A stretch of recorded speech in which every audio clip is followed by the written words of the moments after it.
शुक्रवार व्रत था।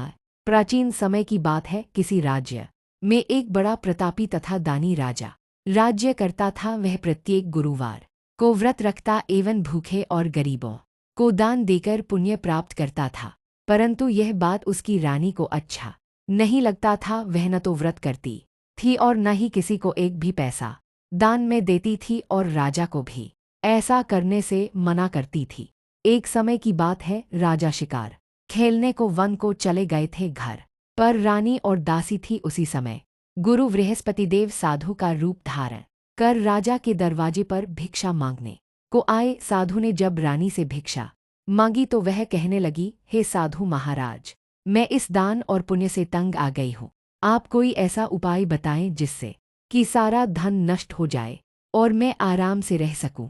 बृहस्पतिदेव ने कहा, हे देवी, तुम बड़ विचित्र हो। संतान और धन से कोई दुखी होता है। अगर अधिक धन है तो इसे शुभ कार्यों में लगाओ। कुंवारी कन्याओं का विवाह कराओ। विद्यालय और बाग बगीचे का निर्माण कराओ जिससे तुम्हारे दोनों लोग सुधरे। परंतु साधु की इन बातों से रानी को खुशी नहीं हुई। उसने कहा, मुझे ऐसे धन की आवश्यकता नहीं है जिसे मैं दान दूं और जिसे संभालने में मेरा सारा समय नष्ट हो जाए।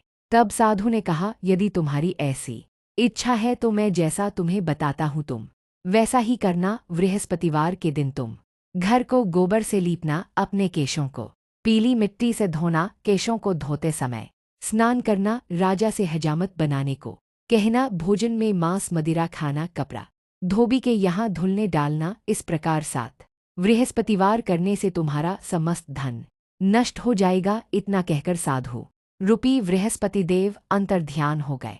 साधु के कहे अनुसार करते हुए रानी को केवल 3 बृहस्पतिवार ही बीते थे कि उसकी समस्त धन संपत्ति नष्ट हो गई।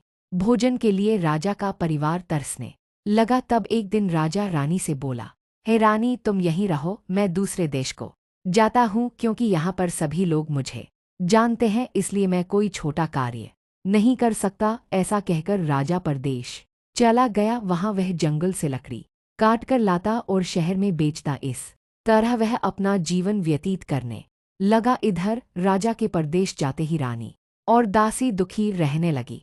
एक बार जब रानी और दासी को 7 दिन तक बिना भोजन के रहना पड़ा तो रानी ने अपनी दासी से कहा, है दासी, पास ही के नगर में मेरी बहन रहती है, वह बड़ी धनवान है, तो उसके पास जा और कुछ ले आ ताकि थोड़ा बहुत गुजर बसर हो जाए। दासी रानी के बहन के पास गई। उस दिन बृहस्पतिवार था और रानी की बहन उस समय बृहस्पतिवार व्रत की कथा सुन रही थी। दासी ने रानी की बहन को अपनी रानी का संदेश दिया, लेकिन रानी की बड़ी बहन ने कोई उत्तर नहीं दिया। जब दासी को रानी की बहन से कोई उत्तर नहीं मिला तो वह बहुत दुखी हुई और उसे क्रोध भी आया। दासी ने वापस आकर रानी को सारी बात बता दी। सुनकर रानी ने अपने भाग्य को कोसा। उधर रानी की बहन ने सोचा कि मेरी बहन की दासी आई थी, परंतु मैं उससे नहीं बोली, इससे वह बहुत दुखी हुई होगी। कथा सुनकर और पूजन समाप्त कर वह अपनी बहन के घर आई और कहने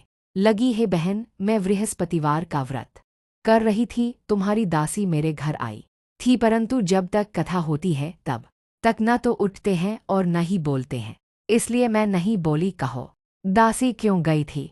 रानी बोली, बहन, तुमसे क्या छिपाऊं, हमारे घर में खाने तक को अनाज नहीं था। ऐसा कहते कहते रानी की आंखें भर आई। उसने दासी समेत पिछले 7 दिनों से भूखे रहने तक की बात अपनी बहन को विस्तारपूर्वक सुना दी। रानी की बहन बोली, देखो बहन, भगवान बृहस्पतिदेव सबकी मनोकामना को पूर्ण करते हैं। देखो, शायद तुम्हारे घर में अनाज रखा हो। पहले तो रानी को विश्वास नहीं हुआ, पर बहन के आग्रह करने पर उसने अपनी दासी को अंदर भेजा तो उसे सचमुच अनाज से भरा एक घड़ा मिल गया। यह देखकर दासी को बड़ी हैरानी हुई। दासी रानी से कहने लगी, हे रानी, जब हमको भोजन नहीं मिलता तो हम व्रत ही तो करते हैं, इसलिए क्यों न इनसे व्रत और कथा की विधि पूछ ली जाए ताकि हम भी व्रत कर सके। तब रानी ने अपनी बहन से बृहस्पतिवार व्रत के बारे में पूछा। उसकी बहन ने बताया, बृहस्पतिवार के व्रत में चने की दाल और मुनक्का से विष्णु भगवान का केले की जड़ में पूजन करे तथा दीपक जलाएं, व्रत कथा सुने और पीला भोजन ही करे। इससे बृहस्पति देव प्रसन्न होते हैं। व्रत और पूजन विधि बतलाकर रानी की बहन अपने घर को लौट गई।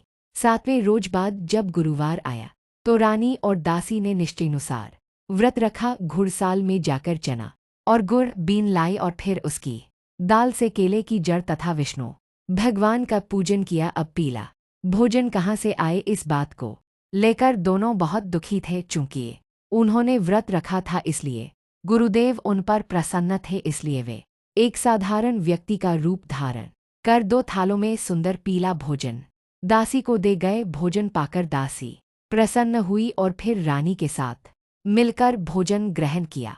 उसके बाद वे सभी गुरुवार को व्रत और पूजन करने लगी। बृहस्पति भगवान की कृपा से उनके पास फिर से धन संपत्ति हो गया, परंतु रानी फिर से पहले की तरह आलस्य करने लगी। तब दासी बोली, देखो रानी, तुम पहले भी इस प्रकार आलस्य करती थी, तुम्हें धन रखने में कष्ट होता था, इस कारण सभी धन नष्ट हो गया, और जब भगवान गुरुदेव की कृपा से धन मिला है तो तुम्हें फिर से आलस्य होता है। बड़ी मुसीबतों के बाद हमने यह धन पाया है, इसलिए हमें दान पुण्य करना चाहिए, भूखे मनुष्यों को भोजन कराना चाहिए और धन को शुभ कार्यों में खर्च करना चाहिए, जिससे तुम्हारे कुल का यश बढ़ेगा, स्वर्ग की प्राप्ति हो और पितर प्रसन्न हो। दासी की बात मानकर रानी अपना धन शुभ कार्यों में खर्च करने लगी, जिससे पूरे नगर में उसका